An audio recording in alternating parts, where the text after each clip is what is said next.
Hello and welcome to this new section on implementing preventive measures and the first lecture of that. So, in this new section, we will learn about implementing preventive measures. And the first of them in this lecture is to talk about how can you strengthen your cybersecurity defenses. So, first things, let's understand that strengthening cybersecurity defenses is a part of implementing preventive measures, and that can help us assess the risk of a crisis or crises and prevent them. So, how to strengthen cybersecurity defenses? Any thoughts? See, first thing we need to recognize is the cybersecurity threats are constantly evolving, and that makes it crucial for all the businesses to proactively strengthen their defenses.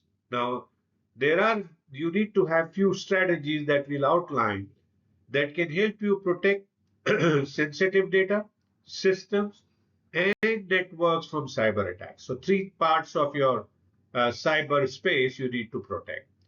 Right. So the first step is to conduct a cybersecurity risk assessment, and that you can do by identifying potential vulnerability in your system.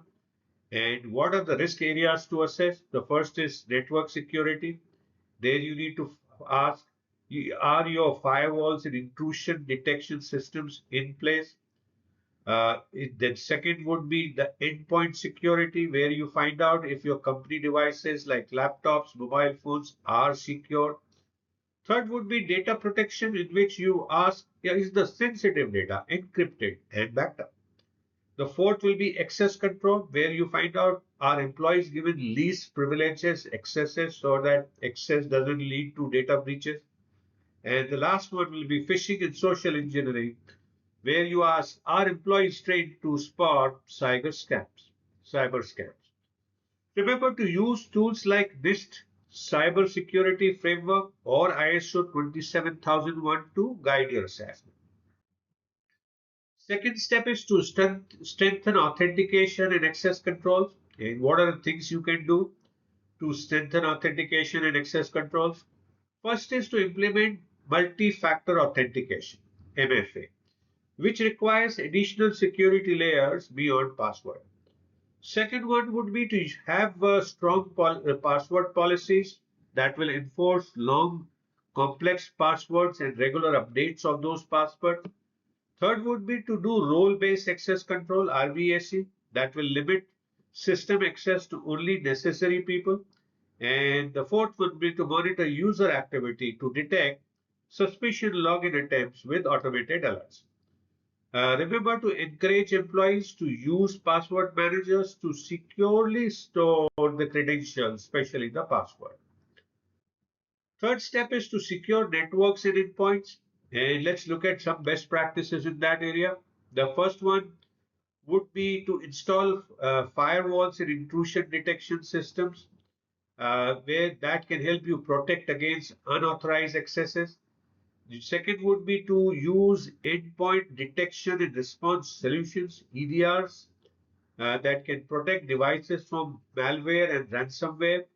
Third would be to segment network, that where you can isolate critical data from general network access. And fourth will be to keep your software and operating system updated uh, by patching up vulnerability before they are exploited. Please note that you need to automate updates and security patches to prevent zero-day attacks. So these are the things that you can do to secure networks and endpoints. Then you need to encrypt and backup critical data.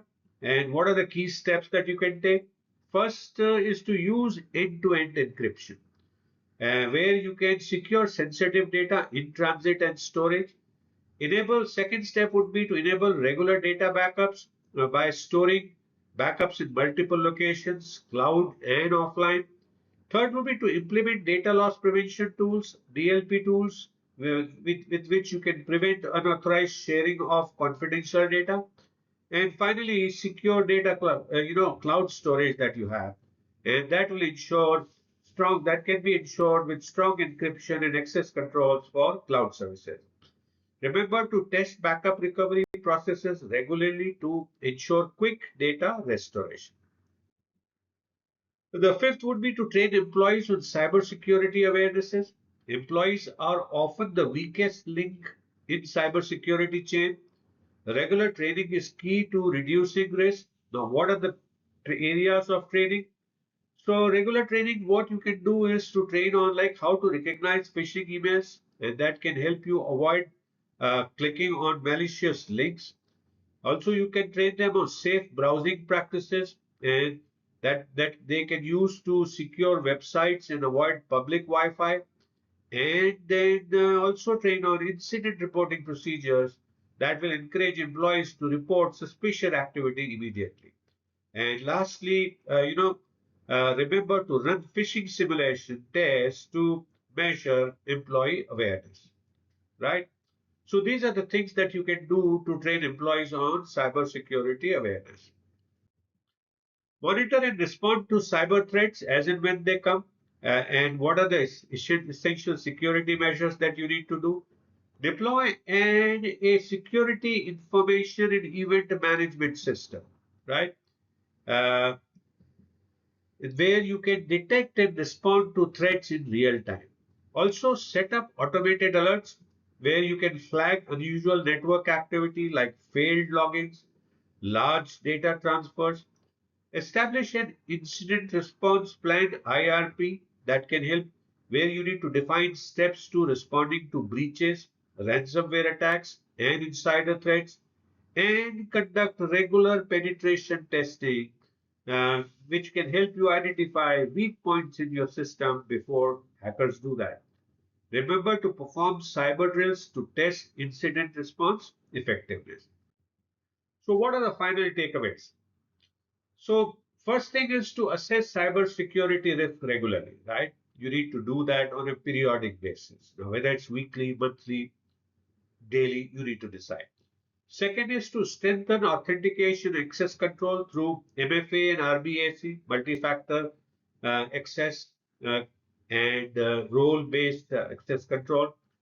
Third would be to protect networks and endpoints with firewalls, EDRs, and patching. Fourth would be to encrypt the and backup critical data to prevent losses. Fifth will be to train employees to recognize cyber threats.